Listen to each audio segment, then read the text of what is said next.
So much. Good morning, everyone. It is good to be here. Just some announcements before I begin. There is a celebration at the Eastridge congregation on the 8th of March. They celebrate 40 years being in the ministry, and we would love to support them. They have a sing along in the afternoon. So that happens. Did I say the 8th of March? The 8th of March is a Sunday, yeah? That's right. There is a flyer in the foyer. I'm just making mention of that because we might, especially those who would like to attend, stay at the building that afternoon and just leave from here to the sing-along so that we can go and support that event. Thereafter, the Saturday, I believe it's the 14th, there is a prayer breakfast for the men out in Central, hosted by the Cape Bible School. For that, we'll put a sign-up sheet. We'll just put a sign-up sheet below the flyer. So if any man would like to go along and join on that day, we'll look at the sign-up sheet, and if it's 2 cars, we'll go with 2 cars. If it's 2 buses, we'll go with 2 buses. It just makes things a bit easier logistically. But it's throughout the Western Cape, brothers coming together to pray and to eat. And those are 2 things that we enjoy and love doing. I said pray first. Do you notice that? Pray and eat. So we look forward to being with our brothers, throughout the Western Cape. And then lastly, thank you so much for yesterday. Those who could make it, we truly, truly appreciate your labor. And we had a great time yesterday. For those who could not make it, we do understand you had prior engagements. But guess what? There's going to be another one. There's another one coming up. So we left some of the work for you. And we look forward to having our next one and being hands-on, especially in the upkeep of our building here. Wonderful building and that God has blessed us with, and we really want to keep our hand on it. So we will let you know when the next one is.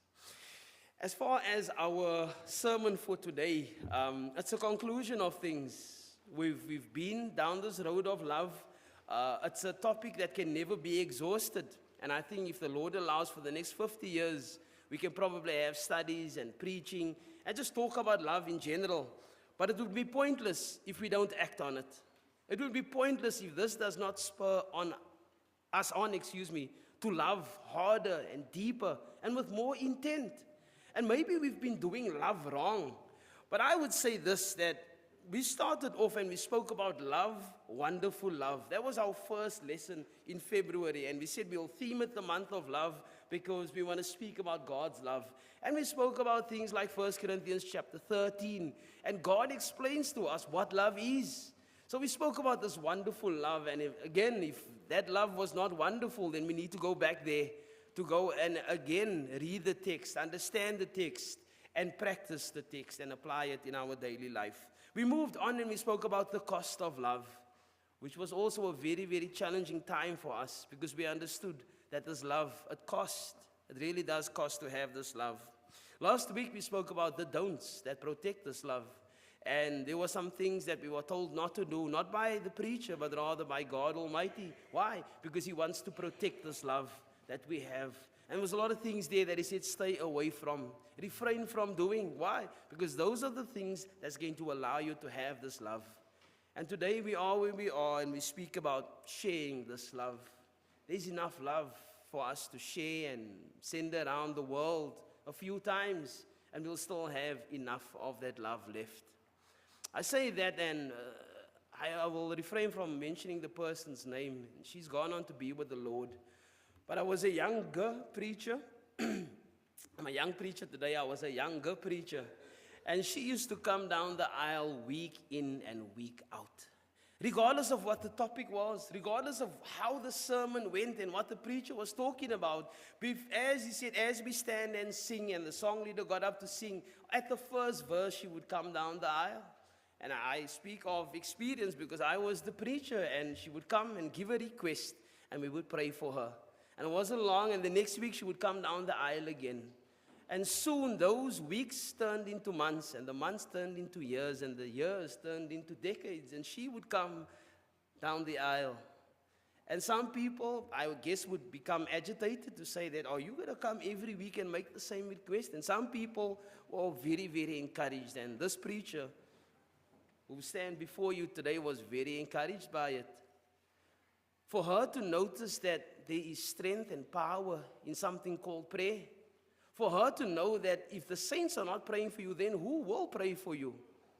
Do we expect somebody that doesn't know the Lord, that doesn't know this love, to pray for you? And that's why she came. And before she died, she would say these words, and in a lot of our counsel, and it's something I guess I refrain from as a young preacher, because you would think, I don't have much life experience. I haven't been in the church for too long. But I believe that the Lord was molding me. The Lord was allowing me to see things to motivate me, to also motivate others. And in sitting down with her, I said, sister, why do you come down the aisle every week? Why do you come down and make the same request week in and week out? And I know that you've progressed. I can see the growth in you, but why every week? She said, brother, to be honest with you, I love the Lord. The reason I come down the aisle is because I love the Lord. And I said, but tell me more. She said, that's my reason. I don't know what else to tell you. There's an opportunity and an invitation that gets presented on a weekly occurrence. And I grab hold of the invitation because I need help in my life. I cannot do it on my own. I think ever since that encounter, there were times where this young preacher would preach and get to experience half, if not more than half of the congregation in the front of the pews at the altar call. I understood why. People were growing and people knew where they get their strength from. People started to understand what the love of Christ was and is. And they knew that if there was a place of refuge and a place where we could find help, it was going to be in the Lord's church. I come from that. I've got to experience that on many occasions, and it was something that I guess I treasure for a long, long time. Why? Because I got to experience what the love of our Lord has been and continues to be. His name was Josh Holloway, and he, for a long time, was not a Christian. I guess he was a Christian, but he was not a faithful Christian. And he used to benefit from a local gas station in Florida. He wouldn't mind me telling this story. And maybe one day you'll come across this and be like, Theo spoke about me. He might come into this pulpit and you can tell him that I told you this story. But him and I were classmates at the Memphis School of Preaching, and I heard him tell this story and I was very moved by it. For a long time he benefited free gas. He would go into the gas station, get free stuff. He would not pay money and get change. He would, he would really, really benefit. The girl that was working there, he started dating her, and there was a lot of things he got for free, not paying. And he benefited from that for a long time. He became a more serious Christian, I would say. He repented of his ways. He realized the wrong that he did. And for 3 years, Josh Holloway saved up as much as he could from his earnings. And he went to go and see the manager at the gas station, the owner of the gas station. He put the money down on the table and he said, this is what's been happening for a long, long time. The owner said, you know what, it's okay, it's water under the bridge, and I wasn't aware of it. He said, but I am, and God was also aware of it. And I need to pay this back. It might not be the amount that it totaled to, but I need to do this. And the owner asked him, but why do you need to do it? And he says, because I love the Lord now. When I took these things, I did not love the Lord. I use these examples because it's people in my life. The one sister passed away, Josh Holloway, he's still alive, and I thank God for him. But you get to see what love does, what love allows people to do. And it might not make sense to us looking from the outside, but to them, when you start loving the Lord, you become serious about serving Him. It's sometimes not the easiest thing to do. I would say it's a difficult thing to do. It's a challenging thing. Why? Because Jesus said, if you love me, you will keep my commandments. And those commandments, they run deep. But it's possible. It really is possible, and that's where we are this morning. So as the Apostle Paul makes the conclusion in the book of 1 Corinthians chapter 16, I guess we make the conclusion to the series, if you want to call it that. Because we've been speaking about love, and there's nothing left to do but to share this love, so that others might see and get to experience this, and also be drawn to love this God of which you speak. The sermon comes from one verse, and we're going to break that down, and then the lesson will be ours. We are in 1 Corinthians chapter 16, and we'll be reading from verses 13 and 14, if you have your Bibles there. If you do not have a Bible, we would love to bless you with one, and I'm going to say that every single time, because once the gospel of Jesus Christ gets into the hands of someone, it has the power to change their life. So if you need a Bible, we would love to bless you with that also. I know our neighbors will share with each other. Even if you need to read from my Bible, I would allow you to do that. But it's the most important thing that we can have with us today, and that is God's word. 1 Corinthians chapter 16, if you are there, I'll be reading from verse 13. Well, let's make it from verse 12. It says this, Now concerning our brother Apollos, I strongly urged him to come to you with the brethren, but he was quite unwilling to come at this time. However, he will come when he has a convenient time. Time is such an important thing, and time, when it comes to love, it has no boundaries. There's certain things we just drop everything for and go. Why? Because we love the Lord. That's why we do it. And people might not understand. And I told you about the suicide call I got the other day where somebody was in the process of committing or wanting to commit suicide. You drop everything and you go. Why? Because you love the Lord. That's why you do it. I thank God the person is in a better frame of mind, getting the help. But again, prayers don't stop. Why? Because we love. We do certain things and are drawn to it because we love. And there is no further reasoning or excuse or anything that can take away why we love the Lord. We continue reading now, and it says this, Watch, stand fast in the faith, be brave, be strong. Let everything that you do be done in love. And basically, that's our lesson for today. The first thing is we need to watch. The second thing is we need to stand fast in the faith. The third thing is we need to be brave. The fourth thing, be strong. The fifth thing, let everything you do be done in love. And that's basically what the Apostle Paul leaves with the brethren at Corinth. A troubled congregation, challenging as far as their influence, as far as their grounding in the Lord. It was not there. But this is what Paul knew. Paul knew that a healthy church of our Lord is a loving church. That's what a healthy church looks like. If there is love, nothing else matters. Because love, it covers a multitude of sins. Love understands. Love is patient. It is kind. It does not envy. Love never fails. So a healthy congregation of the Lord's church is a church that loves. And I thank God that we get to experience that here. We might have different ideas of certain things. We might support different sports teams. Maybe we are from a different race or a different gender. Maybe our age is not the same, and we thank God for that. But if there is love, we do well. That's all that is required.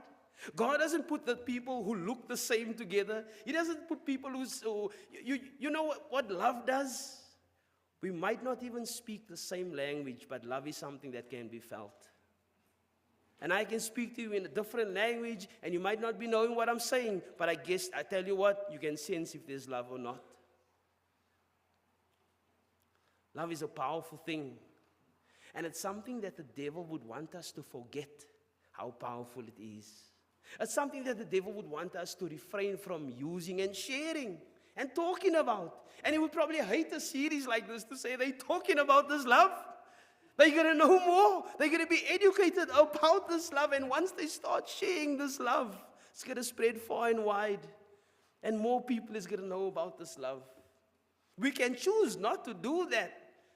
But I can bet you a bottom dollar that I think the people who are sitting in the pews would want to share it as far as they can. Nothing restricts us. Nothing holds us back. And the first thing we need to do is we need to watch. How do you watch? You watch in love. We're still in 1 Corinthians chapter 16. Basically saying, stay awake, be vigilant. Peter said a similar thing. And you would say, Peter, why would you say, be on your guard? Why would you say, watch therefore? Because you're the one that denied Jesus. Peter learned a hard lesson. You see, when he denied our Lord, it was a learning experience for him. It was bad. It was something that doesn't look good on his CV. But he was a forgiven man. He was a forgiven man. Why? And he teaches others now. He becomes very influential. to others who wants to serve this God and have this love, and he says, watch. Be on your guard.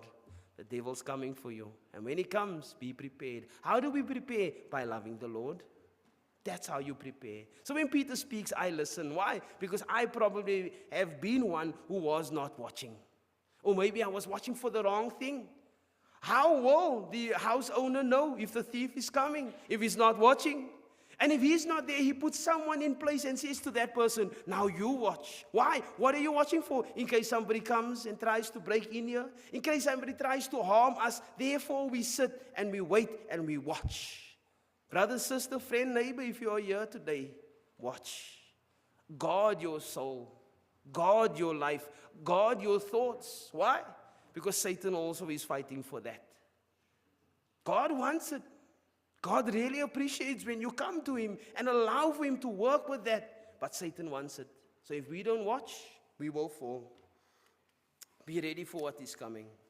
The second thing that he mentions in the verse is stand fast in the faith.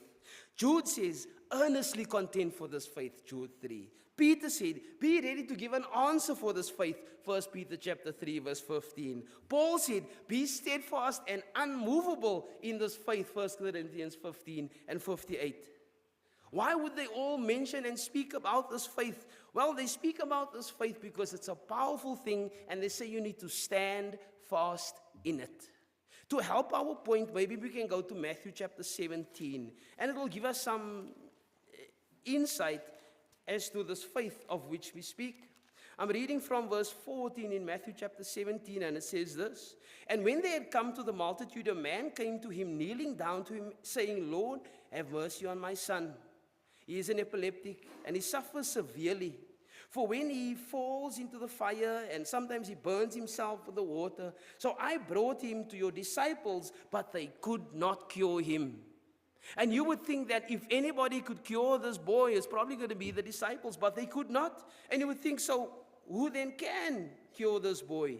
Verse 17, Jesus says this, O faithless and perverse generation, how long shall I be with you? How long shall I bear with you? Bring the boy here. Jesus rebuked the demon. The demon came out of him. The child was cured from that the very hour. Then the disciples came to Jesus privately and said, why could we not cast it out? And Jesus said to them, because of your unbelief, for assuredly I say to you, if you have faith as small as a mustard seed, you will say to these mountains, move from here to there, and it will move. And nothing will be impossible for you. However, this kind of thing does not go out except by prayer and also by fasting. We touched a little bit about that on our Wednesday night study, and again, I invite you to even join us there, where we spoke about this faith, an active faith. We spoke about the motive of this faith. And over here, the disciples would have thought, well, we can do this, and Jesus says, you need to pray and fast about this, but also, the faith that you have, believe that it's an impossible thing. You should even believe that. Why? Because of the God that you serve. I wish we could know everybody's situation and everybody's concern and everybody's worry at this given time. And put it on a scale and say, brethren, that scale is heavy. And I don't know how many people are here, but that's a heavy, heavy scale on the one side. And then we take a mustard seed and put it on the other side, and that mustard seed is going to represent our faith. And what Jesus is saying is that is way heavier than any worry, concern, or care that you have in this world. Have that. Have that faith. Believe. Believe when we pray. Believing or praying without believing is a waste of your time. If we pray to a God and we don't believe that He can do it, we are wasting our time. We genuinely are. But when I love the Lord and I pray to Him, I believe in what I am praying for. I believe in who I am praying to. I genuinely thought that the disciples here was going to get the demon out of the boy. Jesus says, you need to work on your faith. I don't know where you and I are today, but do we need to work on our faith? Does our faith need to grow? Or do we need to add those virtues to our faith? Because maybe we just took it for granted that, you know what, I heard, I believed, I repented, I confessed, and I was baptized, and now I'm waiting for the Lord to come. Not thinking of the continuing of those things in my life. Because I must continue to have faith. I must continue to believe. I must continue to repent. If we don't live a repentant lifestyle, we run the risk of not making heaven. Daily I die to self. That's what I do. I confess that Jesus is Lord, not just of this world, but of my life. And in that way, I'm walking in the light. And when I walk in the light, there is no darkness. Hence, I stand fast in this faith. How big is your faith? How long is your faith? Well, even if it's as small as a mustard seed, I will say to the mountain, move from here and move till there. And I'll believe that it will be possible. Why? Because of the God that I serve. That's what love does. It allows you to say things that doesn't even make sense. It allows you to do things that people might think impossible. But how you? When? How? They can't understand that you are just a normal being. But the God that I serve is far from normal. It's an almighty God. It's a mighty God that I serve. And we sing that song, our God is an awesome God. And truly He is. He absolutely is. If I was a Pentecostal preacher, we would break out in song right now. Faith, John said, is the victory that overcomes the world. That's what love does. The third thing he said is be brave. King James would say, quote ye like men, Brother Ashley. Quote ye like men. I like that. You should get me a t-shirt with those words. The original word would almost mean you cannot be not in that state. It's something that you are. You cannot divorce that. Quote ye like, be a man, be brave. And we almost know the example of those who needed to be brave, Peter and John. Healing people, speaking in Jesus' name, thrown in prison. And they said, listen, we can't find anything on these men. And we're going to give you a stern warning here. You don't dare go out here again and speak in His name. You don't dare do these good things that you've been doing. And they leave them with the warning. And I guess they didn't want to be boastful about it. And they went again and they said, you know what, let us go to our Father in prayer. And they said, Lord, help us to be brave. Lord, help us to be bold. And then they went on doing what they did. Preaching and teaching in Jesus' name. Healing people. Showing them and sharing this love. And sometimes, maybe we don't not want to share this love. It's just that we're not brave enough to share it. We don't know what the response is going to be like. We don't know what people's going to think or say. And here, we might have to follow the example of those who were thrown in prison and say, Lord, I want to be brave for you. I want to share this love. And when people ask me questions about it, I'll be able to have an answer like Peter says, to tell them of this faith that I have. That's why I stand firm. That's why I stand strong. That's why I am brave. Why? Because I love the Lord. That's what our sister said in the start of our sermon. That's why she came, because she loves the Lord. That's why Josh Holloway went and tried to recompense all the things he stole from that gas shop or petrol station owner. Let us be brave, brethren. The next thing he mentions is to be strong. Being strong shows progression, it shows growth. You don't get stronger if you don't work out. Brother Stephen Jr. told them a little bit in this Bible study this morning of our 10K situation you got us into. It's a big problem. It keeps me awake at night. We're not going to get stronger if we don't train. Maybe we should drive the 10Ks. Peter said in 1 Peter 5 verse 7, but also for this very reason, give all diligence and add to your faith virtue, to your virtue knowledge, to knowledge self-control, to self-control perseverance, to perseverance godliness, to godliness brotherly kindness, and to brotherly kindness love. It always ends with love. It starts with love and it ends with love every single time. That's how we grow. When we become strong, we need to stay strong. That's what the Apostle Paul is trying to tell the congregation. Get to the point where if you are not ready, get ready. And if you are ready, stay ready. That's where we find ourselves. If you are here and you are a New Testament Christian, born-again believer, you basically got yourself ready. Now, we need to stay ready. Stay faithful. It's all worth it, brethren. It's all worth it. The final thing that he mentions is, let everything that you do be done in love. It regulates things. It puts things into perspective when the motive is love.